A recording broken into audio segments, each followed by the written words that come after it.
নমস্কাৰ। আজি আমি স্মৰণ কৰিবলৈ লৈছোঁ অসমৰ জাতীয় জীৱনৰ এজন অতি ওখ ব্যক্তি, অসমীয়া মানুহৰ অস্তিত্বৰ প্ৰতীকস্বৰূপ সাহিত্যৰথী ৰসৰাজ লক্ষ্মীনাথ বেজবৰুৱা। কাৰণ আজি হৈছে সাহিত্যৰথী লক্ষ্মীনাথ বেজবৰুৱাৰ উপজা দিন, আজি 14 অক্টোবৰ।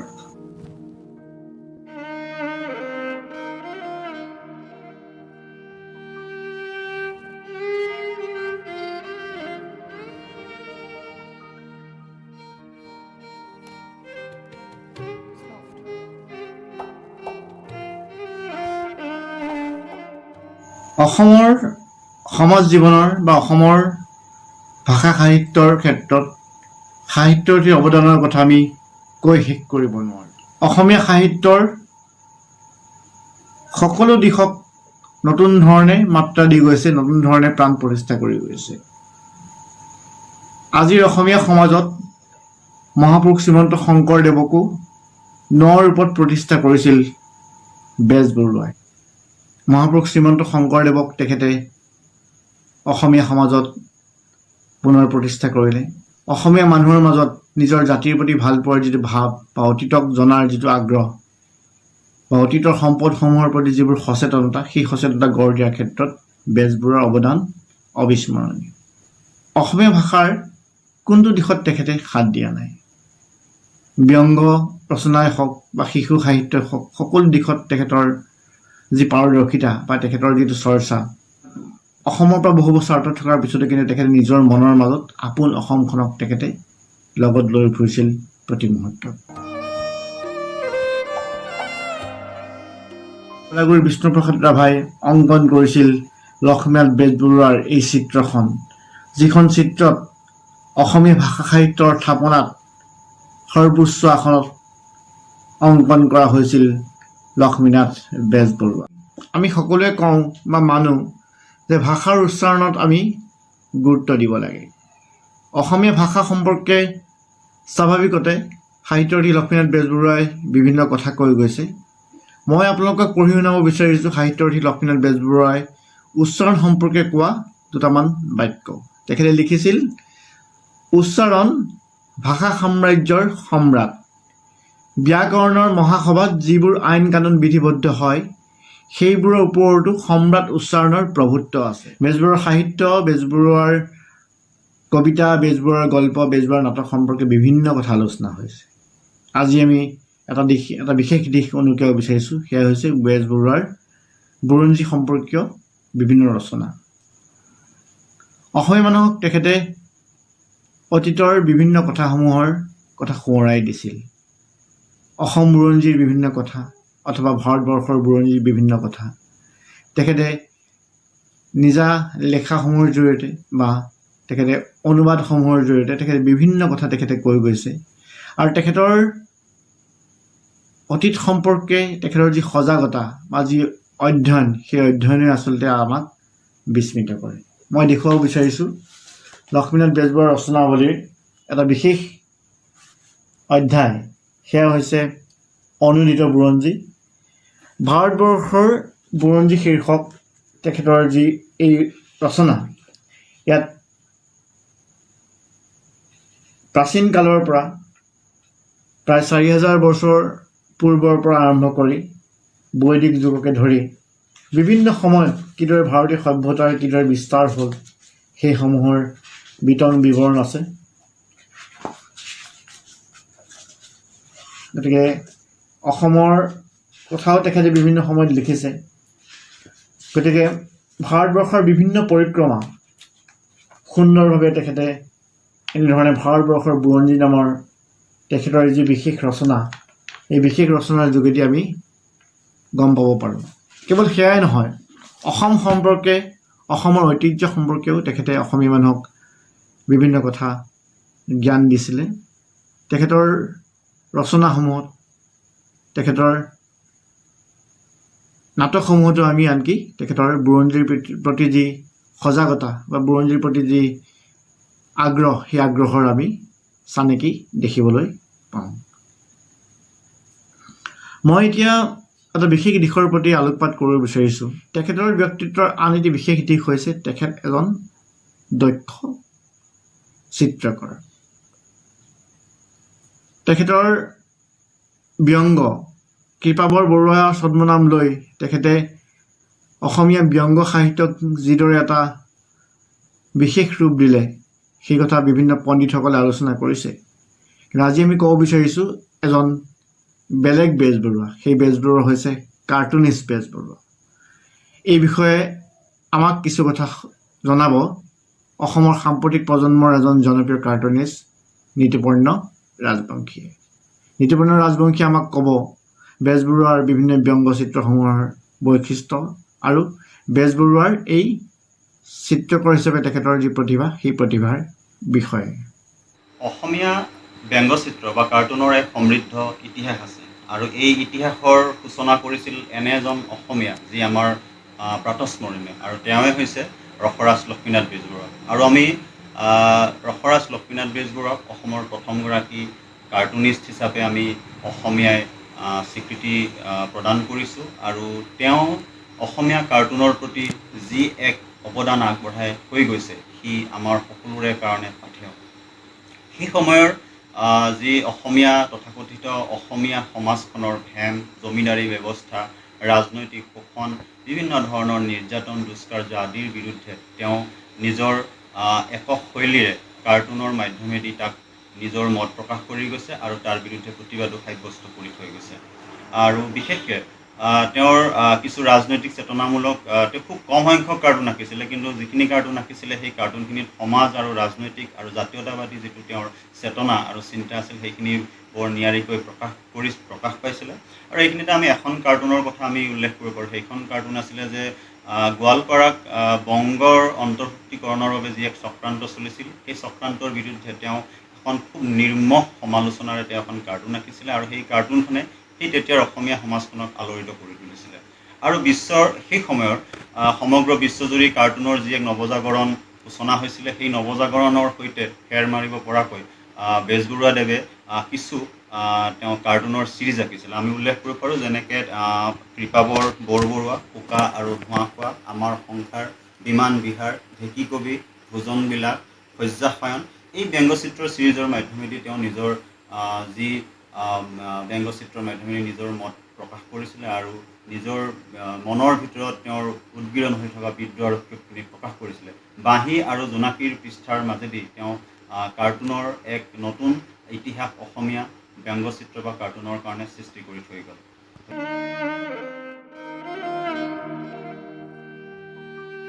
সাহিত্যৰথী লক্ষ্মীনাথ বেজবৰুৱাৰ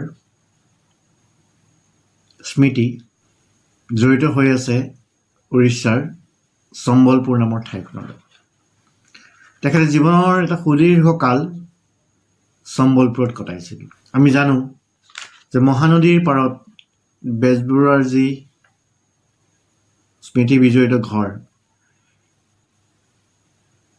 সেই ঘৰ সংৰক্ষণৰ বাবে অসম চৰকাৰ আৰু উৰিষ্যা চৰকাৰৰ যুটীয়া প্ৰচেষ্টাত শেহতীয়াকৈ কিছু ব্যৱস্থা লোৱা হৈছে। সেই ঘৰ কিদৰে সংৰক্ষণ কৰা হৈছে বা কেনেধৰণৰ ব্যৱস্থাসমূহ লোৱা হৈছে, অথবা চম্বলপুৰত এতিয়াও তাৰ স্থানীয় লোকসকলে সাহিত্যৰথী লক্ষ্মীনাথ বেজবৰুৱাক কিদৰে স্মৰণ কৰে, কিছু কথা জনাব চম্বলপুৰৰ এজন বিশিষ্ট ব্যক্তি দীপক পাণ্ডাই। দীপক পাণ্ডা ব্যক্তিগতভাৱেও মোৰ এজন পুৰণি বন্ধু। সাহিত্যৰথী লক্ষ্মীনাথ বেজবৰুৱাৰ বাসগৃহ সংৰক্ষণৰ ক্ষেত্ৰত তেখেতৰ অতি গুৰুত্বপূৰ্ণ ভূমিকা আছে আৰু এই ক্ষেত্ৰত অসমৰ বিভিন্ন ক্ষেত্ৰৰ লোকৰ সহযোগত তেখেতে দীৰ্ঘদিনৰ পৰা কাম কৰি গৈছে, যাৰ পৰিপ্ৰেক্ষিতত শেহতীয়াকৈ অসম চৰকাৰ আৰু উৰিষ্যা চৰকাৰে বেজবৰুৱাৰ বাসগৃহ সংৰক্ষণ কৰাৰ ক্ষেত্ৰত আগবাঢ়িছে। এটা সময়ত পৰিস্থিতি এনেকুৱা হৈছিল যে বেজবৰুৱাৰ সেই ঘৰ নিশ্চিন্ন হৈ যোৱাৰ উপক্ৰম হৈছিল, কিন্তু দীপক পাণ্ডা আৰু তেখেতৰ একাংশ সহযোগীৰ তৎপৰতাত তথা বেজবৰুৱাক ভাল পোৱা বিভিন্ন মানুহৰ তৎপৰতাত উৰিষ্যাৰ সেই চম্বলপুৰ ঘৰ ৰক্ষা পৰিল। আমি গৈছোঁ সুদূৰ উৰিষ্যাত থকা আমাৰ অতি শ্ৰদ্ধাৰ দীপক পাণ্ডা ডাঙৰীয়াৰ ওচৰলৈ। पंकज जी, हमारा टारगेट है दिसंबर 31 के बीच हमको काम खत्म करना है घर का और हैंडओवर करना है। इसीलिए काम जोरों से चल रहा है और मानिए तो नियर कंप्लीशन है। हम खाली थोड़ा समय इसलिए रखे हैं बचा के कि उसमें जो इंटीरियर डेकोरेशन करना है, उसमें उनके लक्ष्मीनाथ बेजबरुआ जी का जो है किताबें रखना है और फोटोग्राफ्स रखना है, जो कुछ भी डिस्प्लेइंग जो आइटम्स है उसके लिए थोड़ा सा समय लगेगा, वरना काम तो नियर कंप्लीशन खत्म होने को है और वहां अभी घूमने से बहुत अच्छा लग रहा है। साहित्य रथी लक्ष्मीनाथ बेजबरुआ आसाम वासियों के लिए तो श्रद्धा और सम्मान के पात्र हैं ही। मेरा मानना है वो सारे भारतवर्ष में अग्रणी महापुरुषों में से एक हैं। आजकल के जमाने में जब हम काम के सिलसिले में अपनी जन्म माटी से दूर चले जाते हैं और बसते हैं तो फिर अपनी मिट्टी से और जुड़े नहीं रहते। अपनी भाषा, अपनी संस्कृति, सब कुछ अपने वजूद से हम दूर चले जाते हैं। 1900 के प्रारंभ भाग में एक महापुरुष आते हैं अपनी जन्म मिट्टी से बहुत दूर, संबलपुर, जो कि आसाम वासियों के लिए अनजान सा जगह, वहां रहते हुए उन्होंने अपनी मिट्टी के खुशबू को, अपनी कर्तव्य के आह्वान को वो भली भांति जो पहचानते हैं और फिर अपनी जन्म माटी से जुड़े हुए रहते हैं, सृजन का काम करते हैं, ये अपने आप बहुत बड़ी चीज है। इसे हमको सीख लेनी चाहिए कि हम दुनिया का किसी कोने में रहें, जो भी काम करते हों, अपनी मिट्टी, अपनी भाषा, अपनी संस्कृति, इसके प्रति जो अपना उत्तरदायित्व है इसको हमको निभाना चाहिए, क्योंकि भगवान ने हमको उस मिट्टी में जन्म दिया है। उस मिट्टी का जो उधार है उसको हमको चुकाना है। इसीलिए हम साहित्य रथी लक्ष्मीनाथ बेजबरुआ का बहुत सम्मान करते हैं, इज्जत करते हैं।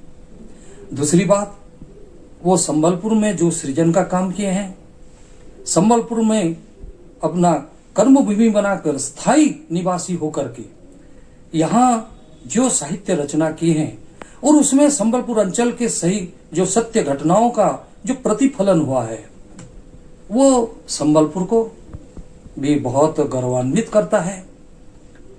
यही दो कारण है, प्रमुख कारण, जिसके लिए हम साहित्य रथी लक्ष्मीनाथ बेजबरुआ का सम्मान करते हैं। অসমীয়া ভাষাত আমাৰ সচৰাচৰ কথা বতৰাৰ মাজত আমি ইংৰাজী শব্দ প্ৰয়োগ কৰা উচিত নে অনুচিত, এই কথালৈ বিভিন্ন মানুহৰ বিভিন্ন মত। বৰ্তমানৰ যুগটোত স্বাভাৱিকতে আমাৰ ভাষাৰ মাজলৈ বা আমাৰ কথা বতৰাৰ মাজলৈ বিভিন্ন বিদেশী শব্দ আহিবই, কাৰণ তথ্য প্ৰযুক্তিৰ এই যুগটোত বিভিন্ন ইংৰাজী শব্দ বা বিভিন্ন বিদেশী শব্দ স্বাভাৱিকতে আমাৰ ভাষালৈ আহিবই। অসমীয়া ভাষাৰ দুটামান শব্দৰ মই উদাহৰণ দিব বিচাৰিছোঁ। যেনে এটা ইংৰাজী শব্দ হৈছে স্কুল। আমি সকলোৱে জানো স্কুলৰ অসমীয়া প্ৰতিশব্দ বিদ্যালয়, কিন্তু স্কুল বুলি আমি যেতিয়া ইংৰাজীত কওঁ, সেই শব্দটো অসমীয়া মানুহে কিদৰে ব্যৱহাৰ কৰি অসমীয়াকৰণ কৰি লৈছে তাৰ এটা উদাহৰণ। স্কুলৰ লগত যেতিয়া ইয়াৰ প্ৰত্যয় যোগ হৈছে আমি কওঁ স্কুলীয়া।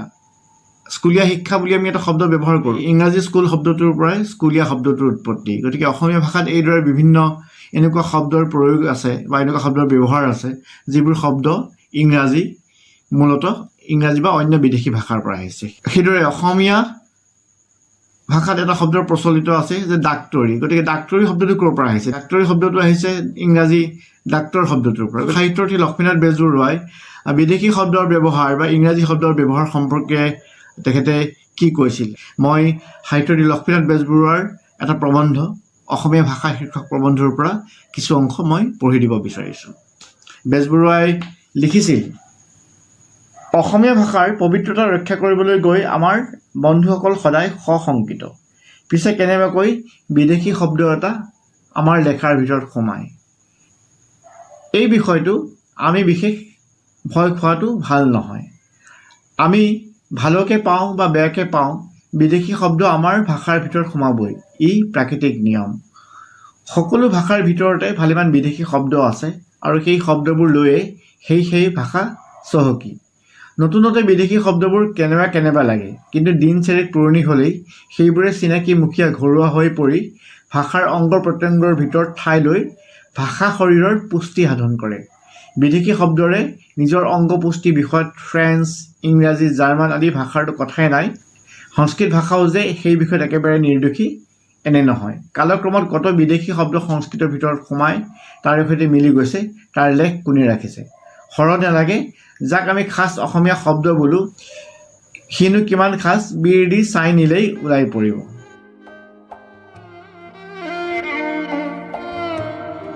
সাহিত্যৰথী লক্ষ্মীনাথ বেজবৰুৱাৰ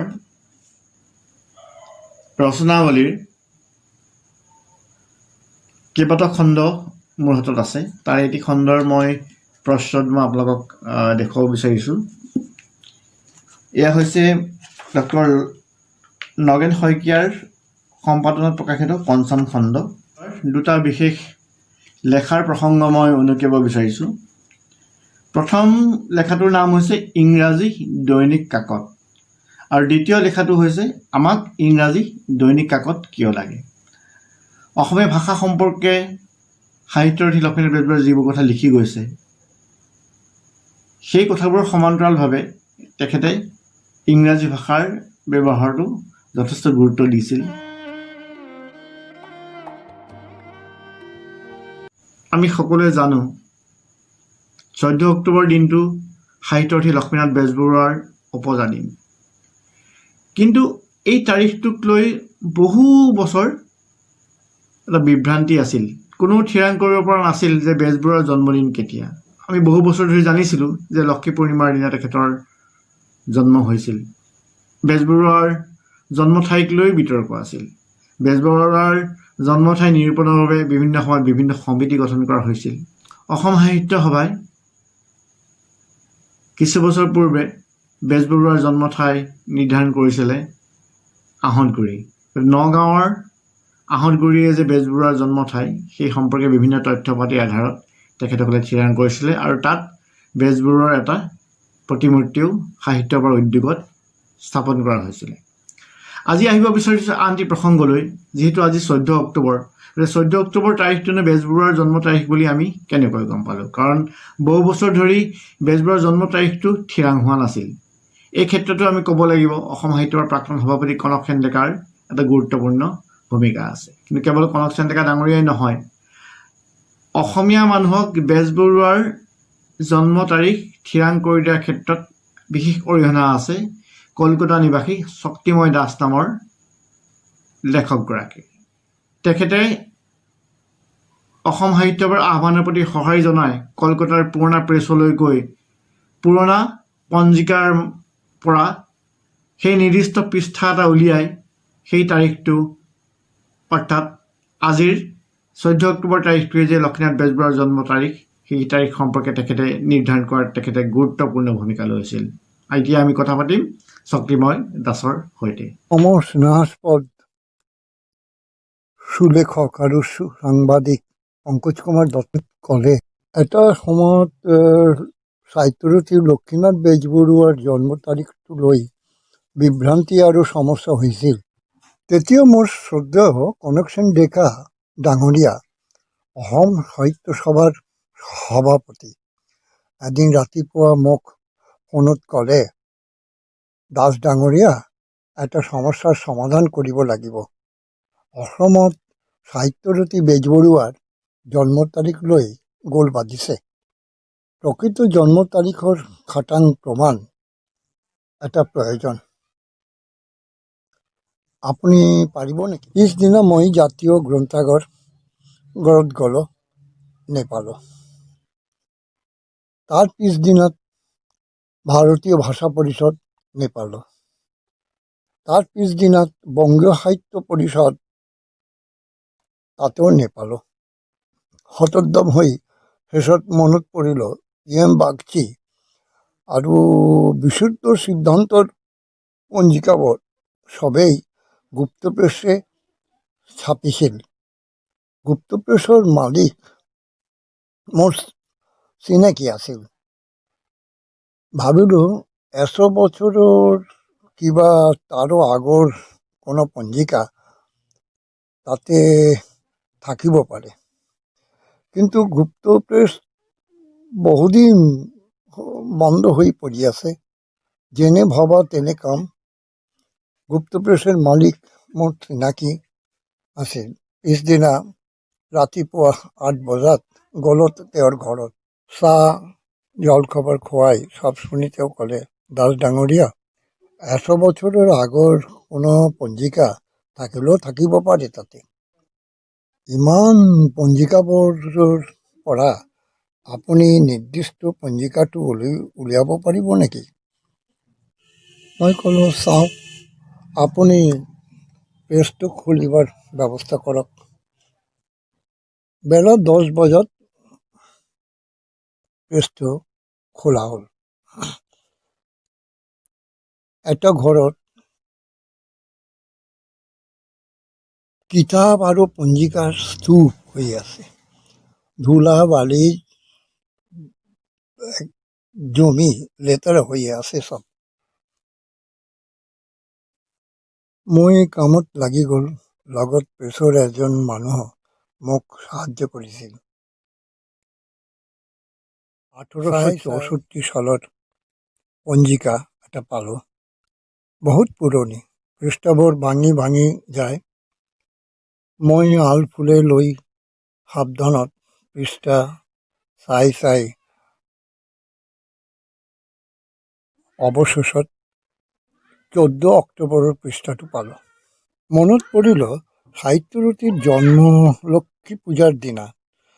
পৰপৃষ্ঠাতে লক্ষ্মী পূজাৰ পুৰণি কাষ্ঠৰ ডাইচ ছপা মা লক্ষ্মীৰ ছবিটোও পালোঁ। মনত ভাবিলোঁ, এইটোৱেই খাটাং প্ৰমাণ। তাৰিখ 29 আশ্বিন 1786 শকাব্দ আৰু ইংৰাজী 1864, 14 অক্টোবৰ। তেতিয়া মই পঞ্জিকাটো চেলফন পেপাৰ আলফুলে লৈ 5 কপিটো জেৰক্স কৰিলোঁ। তেতিয়া আবেলি 5 বজাত কামটো সমাপ্ত হ'ল। লগে লগে শ্ৰী ডেকা ডাঙৰীয়াক মই ফোনত ক'লোঁ, কামটো হৈছে। কালি মই ডাকযোগে কপি এটা পঠিয়াই দিম। ডেকা সব শুনি উৎফুল্ল হৈ ক'লে, বঢ়িয়া, আপুনি ডাঙৰ এটা কাম কৰিলে দাস ডাঙৰীয়া। এইটো হ'ল আমাৰ ওই জন্ম তাৰিখ উলিয়াবাৰ ৰহস্যটো। তাৰ কিছুদিন পাছত মই গুৱাহাটী গ'ল।